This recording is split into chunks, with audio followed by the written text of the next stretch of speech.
What's happening, my good fellows? I was imagining driving down a fine English country road in this beautiful classic BSA Golden Flash. What a machine.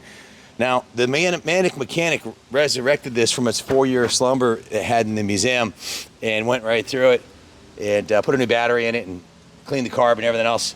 And when he got back on it, he's like, this is an awesome bike. And I didn't expect to hear that from the Manic Mechanic, because he's a guy who is into building Z1s and super bikes and mostly performance race bikes, and he really enjoyed riding it. It's just a really cool, unique riding experience. And as far as from a curb appeal standpoint, I can't imagine any other motorcycle turning more heads. Maybe a Vincent Black Shadow, I don't know, but this is a really unique motorcycle. It's a 1953 BSA Golden Flash.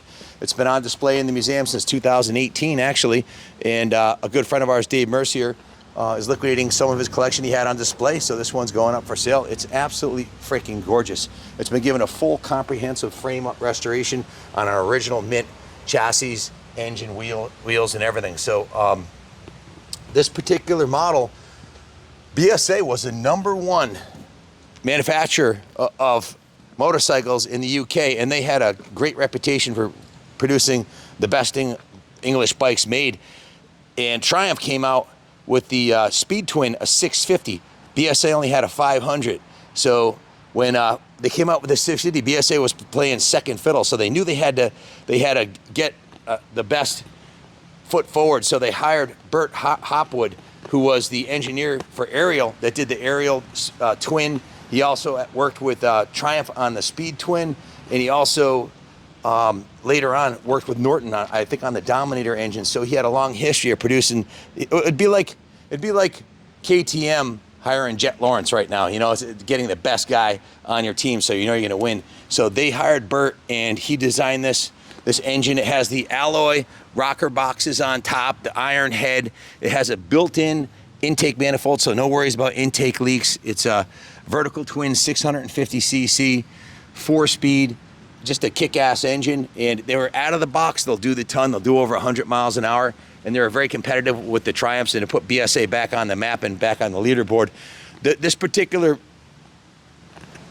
motorcycle was made in 1953. It was the last year you could get the rear plunger suspension system. They only made this from 50 to 53, a 3-year run. They were either rigids or they had this suspension. 80% of the BSA Golden Flashes made were exported to the United States of America and had this type of a plunger suspension, and it's a pretty cool setup. It looks really cool. It works good, and you also have the spring-loaded seat, which gives you a few extra inches of travel if you happen to bottom out over a railroad track or something like that. Just a stunning example. Black with the gold paint job on it, the BSA Golden Flash logo on the front. And check this out. Zoom in so they can read this. BSA Motorcycles Ltd. Proprietors, Birmingham Small Arms. Can you read that? Mm-hmm. How cool is that? Just awesome. The BSA company, you can see the 3 rifles in their insignia. They were a gun manufacturer who got into motorcycle manufacturing and were extremely successful. Like I said, they were #1 in the UK for a number of years. This bike's been totally gone through, taken right down to the frame. The frame was given an automotive quality, probably as good or better than the original factory paint job. The tank was repainted, the fenders, all of the tins were repainted. And zoom in closely on that front wheel and point out the gold pinstripe in the black center. The wheel was completely dismantled and given this custom. It's a fully re-chromed wheel with a black and gold insert on the middle with the new spokes and the new front tire. It's just absolutely freaking gorgeous. First one I've had in the museum like this with the black and gold painted center. It just looks freaking cool. The backing plate is polished aluminum. The forks are redone. The steering head bearings, everything's been redone on this. The lights, the electrical, everything's been redone. Everything works on it. You can see the engine is brand new condition. It's got new base gasket, new gaskets everywhere. It doesn't leak oil, which is remarkable for any 60-year-old motorcycle now. This is actually 60 years old now. New exhaust system on it, dual exhaust, and look how the dual exhaust mounts right there underneath the suspension there. Just real nice tolerances. Has a center stand on it. One of the things the Golden Flash has that they did away with in 54 is this rear fender here. if you get a flat tire, you take these 2 bolts off, and this flips all the way up to the top, and it's got a center stand also, so you can put it on the center stand, and you can pretty easily change the rear tire. Just put it on the center stand, a little bit of common sense, and this flips right up. Take those 2 bolts off, and you can take your wheel right out. You can see the rear wheel was given the same beautiful treatment with a new chrome rim, the custom painted black and gold center, new spokes. The original hubs were rebuilt with and repainted with, you see the Zerk fitting in here, so you can grease your wheel bearings and your axle without removing it. That's how you build a quality motorcycle. It's going to last a long time. Not too many manufacturers do that. The general construction quality, the thickness of all of the metal, the frames, and this is truly a forever bike. It's 60 years old, and it looks like brand new. You can see we put a brand new battery in it. It's sitting right here in the battery box. The oil's been changed. The mechanic tuned it. He said he wanted to bring it back in and fiddle with the carb a little bit more. I think he just wants to take it for one more ride, to be honest with you. And I don't blame him, because I usually only go up and down the road once or twice, and I'm sure Ronnie filmed at least 10 of the 20 times I zoomed up and down the road. It's a very gratifying 650cc, lightweight, big twin 650 with a 4-speed transmission. The gears all seem to be in the right place, and it'll just zoom down the road at 65 like nothing. You feel like you're floating on air. Just a kick-ass machine.